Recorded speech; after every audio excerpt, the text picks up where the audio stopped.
بسم اللہ الرحمن الرحیم۔ السلام علیکم ایوری ون۔ اس ویڈیو میں وزیر تعلیم رانا سکندر حیات نے اساتذہ کے لیے جو ہے ایک اہم آڈیو میسیج شیئر کیا ہے۔ یہ آڈیو میسیج میں انہوں نے اساتذہ کی جو ریشنلائزیشن ہے اس کے حوالے سے جو ہے بہت اہم اپڈیٹ دی ہے کہ جیسا کہ آپ کو معلوم ہے کہ آج کل جو ہے سی اوز ڈی اوز کی جو تعیناتی ہے وہ ٹیسٹ کی بنیاد پر جو ہے میرٹ پہ جو ہے وہ کر دی گئی ہے۔ اب جو ہے ڈپٹی ڈی اوز کا جو ہے ٹیسٹ وہ لے لیا گیا ہے۔ اس کا رزلٹ جو ہے وزیر تعلیم رانا سکندر حیات نے ایک میسیج شیئر کیا تھا اپنے آفیشیل پیج پہ۔ انہوں نے کہا تھا کہ ایک ویک کے اندر رزلٹ آ جائے گا اور اس کے جو نیکسٹ جو ان کے جو آرڈرز ہیں وہ بھی جاری کر دیے جائیں گے۔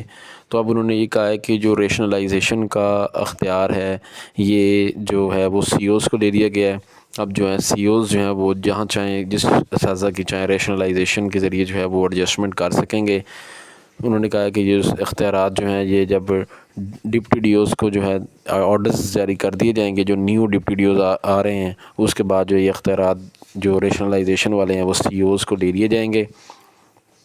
اس کے علاوہ انہوں نے مزید بھی جو ہے اسکولز کے حوالے سے جو ہے اس میسیج میں باتیں شیئر کی ہیں جو انہوں نے کہا ہے۔ آئیے آپ کو سنواتے ہیں۔ Also, all CEOs kindly requested, you're doing excellent work. schools کے اندر وزٹ تیز کریں۔ دوسرا میری گزارش ہے AEOs سے اسٹرکٹ کمپلائنس کرائیں۔ تیسری گزارش ہے آپ کے ڈسٹرکٹ کی ایجوکیشن اتھارٹی کے، آپ کے اپنے پرسنل نہیں، social media pages up and running ہونے چاہیے۔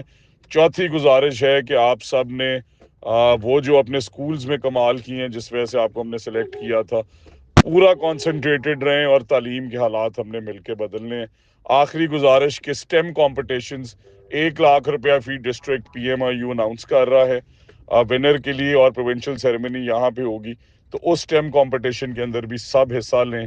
اور پوری اتھارٹی ہے آپ کو، میں جلدی انشاءاللہ آپ کو گڈ نیوز دوں گا اس ہفتے میٹنگ کر کے کہ ریشنلائزیشن کے اختیارات بھی ہم آپ کو دینے لگے ہیں۔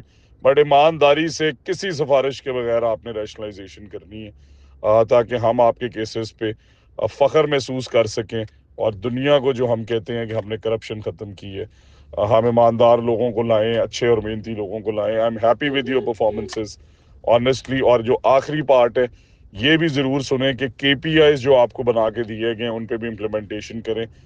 پہلے 1-2 مہینے ہم اس لیے ابھی آپ کو گیج نہیں کرے کہ آپ سیٹل ان ہو رہے ہیں، بٹ جنوری سے KPIs کی اسٹرکٹ مانیٹرنگ ہوگی۔ Thank you, and the deputies will be here soon, so we will have a complete DO, CO, deputy mix inshallah.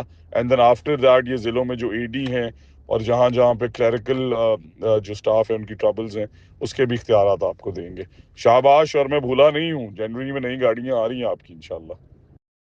ہمارے بنیادی حقوق ہے، ہم نئے مطالبہ نہیں کر رہے ہیں ان سے، ہمارے جو بنیادی حقوق ہے وہ ختم کر رہے ہیں آپ۔ آج جو ہم نے اجلاس پورے پنجاب کا جو ہے نا وہ بلایا ہے، یہ ہم بنیادی حقوق کی بحالی کے لیے مطالبہ کر رہے ہیں۔ ابھی تو مہنگائی کی تنخواہوں میں اضافہ کر وہ تو بعد کی بات ہے۔ ہمارا مطالبہ ہے کہ ہمارے جو بنیادی حقوق جو ختم کیے گئے ہیں ہم اس کے لیے ہم سڑکوں پر نکلیں گے، ہم گھروں سے نکلے ہیں اور کفن باندھ کر نکلے ہیں اور پیچھے نہیں ہٹیں گے جدوجہد سے انشاءاللہ۔ ان ہر سطح پر ہم احتجاج کریں گے۔ آج ہمیں اس بات کا دکھ ہوتا ہے کہ پورے پارلیمنٹ بیٹھے ہیں، صوبائی اسمبلیوں میں بیٹھے ہیں، یہ گونگے بہروں کا کردار ادا کر رہے ہیں۔ کسی کو جرأت نہیں ہے کہ وہ بتائیں کہ ملازمین کے جو مسائل ہیں، جو مطالبات ہیں، ان کے بنیادی حقوق ختم کیے جا رہے ہیں، ان کو جو ہے نا اس پر آواز بلند نہیں کی جا رہی۔ یہ چیزیں 20% بڑھا لی، بالکل یہ چیزیں جو ہے وہ بیٹھ کے طے ہونی چاہیے۔ آل پاکستان کلرکس ایسوسی ایشن ایک مرتبہ پھر جو ہے وہ روڈز پر